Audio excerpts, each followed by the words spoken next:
All right, welcome to another deep dive. Today, we're going deep on getting started becoming a master hacker. This author, well, they claim to have trained hackers for like every branch of the US military intelligence agencies. Makes you wonder what we're going to find in here, right? It definitely grabs your attention, that's for sure.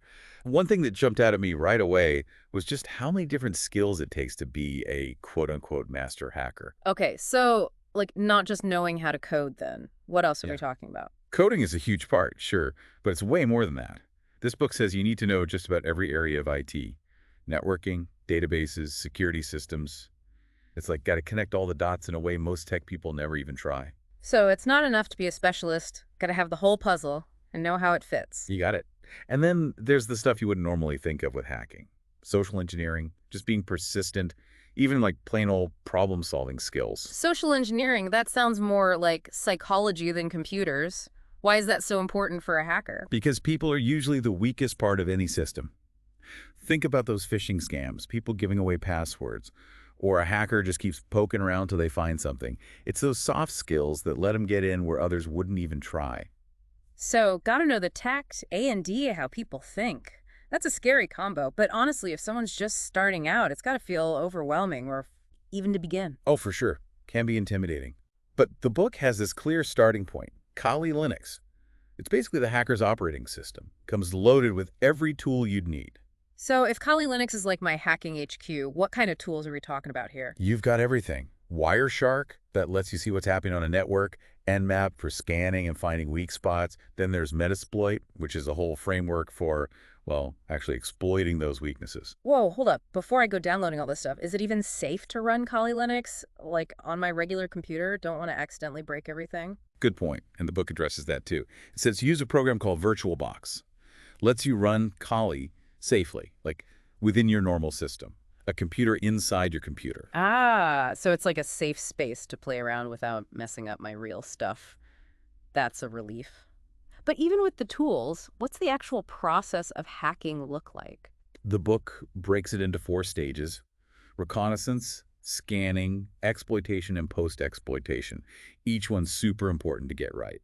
All right, let's walk through them then. Reconnaissance, that's like gathering intel, right? What goes into that? Exactly, gathering info about your target. The book even splits it up into passive and active techniques. Passive is like using Google to dig up stuff about a company's website, their employees. Right. Think digital detective work, you know? So like scouring the web for any little detail that might be useful. Gotcha. What about active recon then? What's different there? That's when you directly interact with the target. Tools like Nmap come in handy here. It lets you scan their network, find any open doors, figure out what operating system they're using. Hold on, wouldn't that like tip them off that someone's snooping around? It could, definitely. That's why you got to be careful with active recon, stealthy. The book stresses not getting caught in this phase. Right, like you're trying to sneak past the digital guard dogs. Makes sense. So, say you've done your recon, got some info. What's the next step in the hacking process? That's scanning. Taking what you learned and looking for specific weak spots, like a doctor running tests. You want to find the vulnerabilities you can actually exploit. So, this is where we go deeper, looking for the cracks in their armor, right? What kind of tools are used for that? One that gets mentioned a lot is Nessus. It's a vulnerability scanner, can check a whole system or network, find any known weaknesses, misconfigurations, stuff a hacker could use to get in. Like having a cheat sheet for attack vectors. Pretty powerful stuff. Powerful for sure, but gotta remember, these scanners sometimes give false positives. Just because Nessus flags something doesn't mean it's actually a way in. Right, gotta double check before you move to the next stage, which I think is the big one, right? Yeah. Exploitation. You got it. This is the break-in, where you actually get into the target system. Metasploit's the name of the game here, big focus in the book. It's got this huge library of like pre-built exploits for different systems, software, everything. Whoa, so it's like an arsenal of digital weapons all ready to go.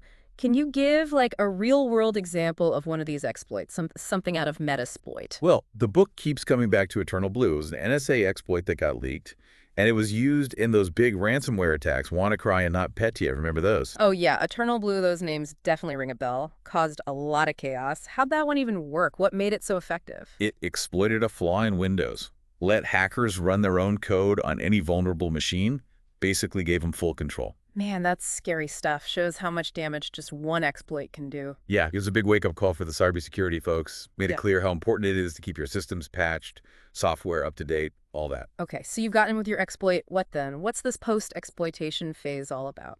It's all about what the hacker does once they're inside.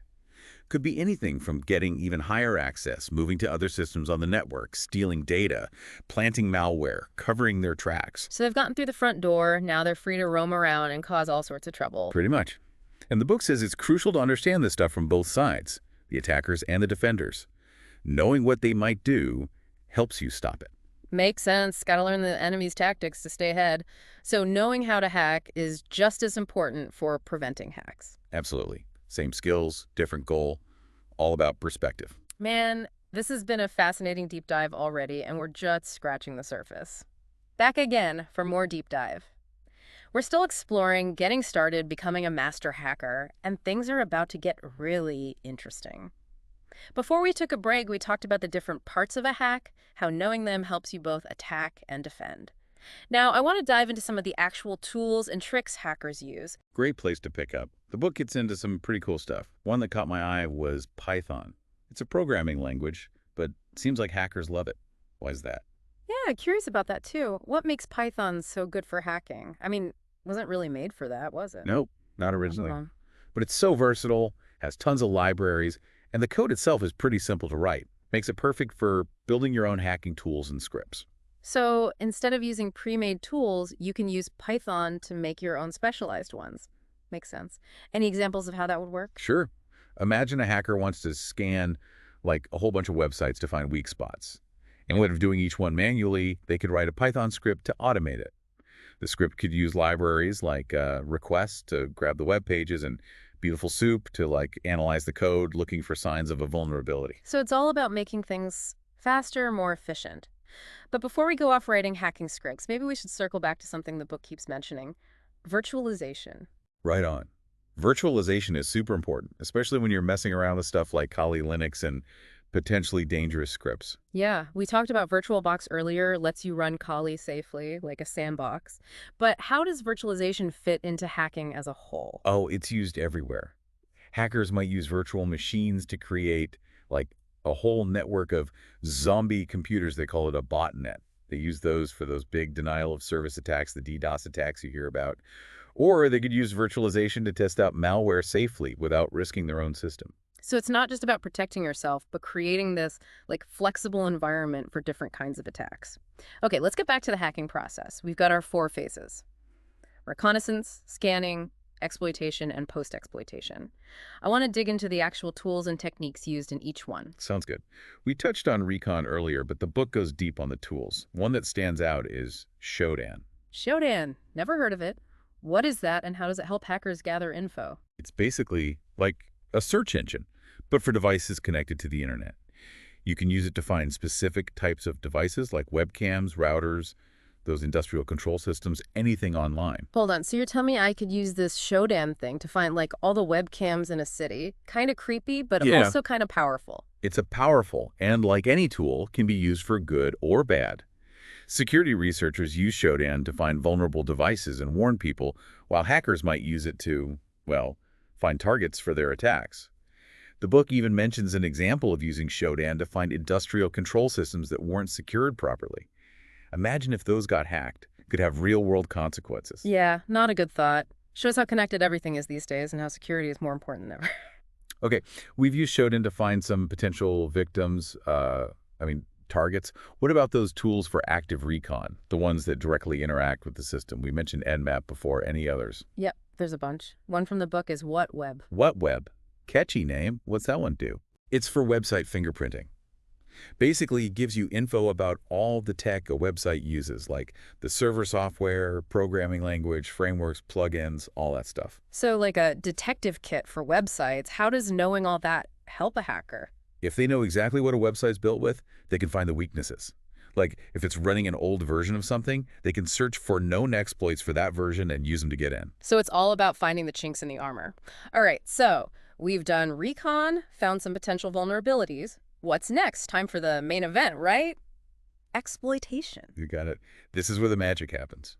And the book spends a lot of time on Metasploit, how it all works. We've mentioned Metasploit a few times, but still kind of fuzzy on what it does. Break it down for us. Metasploit is a framework, like a toolkit, for building and using exploits. It's got this huge library of pre-built exploits for tons of different systems, software, everything, a real Swiss Army knife for hackers. Okay, see why it's so popular? Like having an armory of hacking tools ready to go. But how does an exploit actually work? Walk us through an example. Let's take Eternal Blue again, that one we talked about. Huh. It used a flaw in Windows to let hackers run their own code on vulnerable machines. Right, the one from those WannaCry and not Petya attacks. So how would a hacker use Metasploit with Eternal Blue? First, they'd pick Eternal Blue from the library. Then they'd configure it, put in the target's IP address and any other info it needs. Finally, they launch the exploit. If it works, boom, they've got control of the target. Sounds almost too easy, at least from a technical standpoint.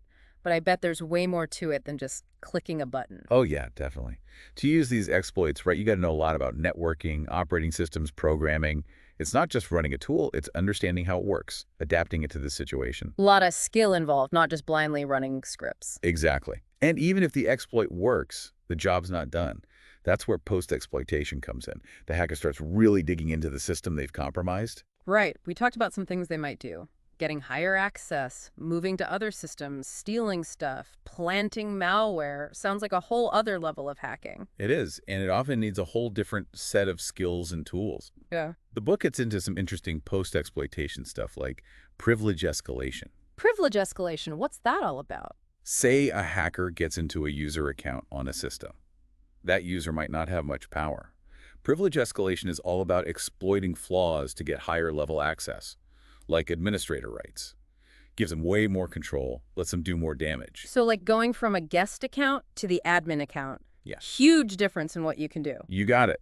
And the book talks about different ways to do that, exploiting mid-configured software, using social engineering to trick people into giving you more access, even exploiting flaws in the operating system itself. So it's a mix of technical skills and social engineering, all to take over the system as much as possible. Pretty wild how complex these attacks can get. It is. And it shows why cybersecurity is such a tough field, always changing. New vulnerabilities pop up all the time, new exploits, new ways to break in. It's constant back and forth. This has been an amazing look into hacking, and we're only halfway through. We've covered some of the basic tools and techniques for recon, scanning, exploiting, and post-exploitation, but there's so much more to learn. All right, welcome back to the deep dive.